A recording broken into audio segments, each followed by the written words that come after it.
আসসালামু আলাইকুম ভিউয়ার্স, কেমন আছেন সবাই? আমি আপনাদেরকে আজকে রান্না করে দেখাবো ঘিয়ে ভাজা লাচ্ছা সেমাইয়ের রেসিপি। এটা খুবই সহজ, আপনারা একবার দেখে নিলেই রান্না করতে পারবেন, আর খেতেও খুব মজা হয়। এখানে আমি 1.5 লিটার দুধ নিয়েছি। এই দুধটা আমি জাল করে 1 লিটার করে নিয়েছি।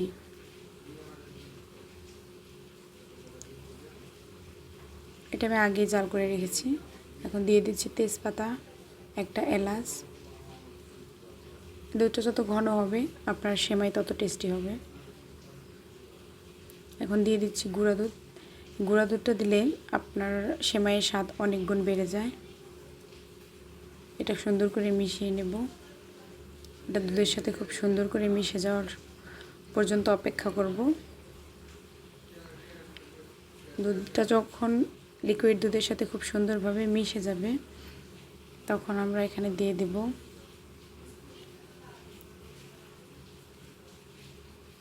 এই তো এটা মিশে গেছে খুব সুন্দরভাবে। এখন আমরা এখানে 1 কাপ চিনি দিয়ে দেব। এটা স্বাদ মতো দিয়ে দেবে। যারা কম চিনি খান তারা কম দেবেন, যারা বেশি খান তারা একটু বাড়িয়ে নেবেন।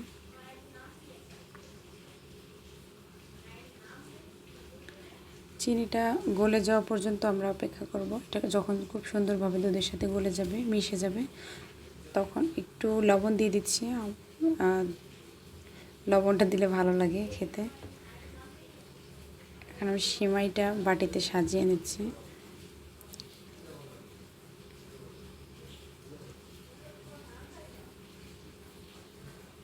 এই সেমাইটা আমার বাচ্চারা খুব পছন্দ করে।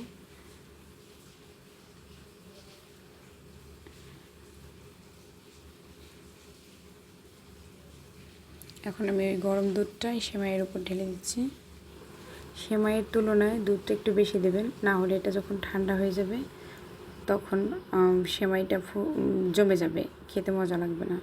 এই জন্য দুধের পরিমাণটা একটু বেশি দেবেন। দেখুন এরকম পর্যায়ে কিছুক্ষণ পরে আমি এখানে কিছু কাঠবাদাম এবং কাজু বাদাম ছড়িয়ে দিচ্ছি। কিছু কিশমিশও দিয়ে দেব। তারপর আমরা এটা ঠান্ডা হওয়া পর্যন্ত অপেক্ষা করব, তারপর পরিবেশন করব।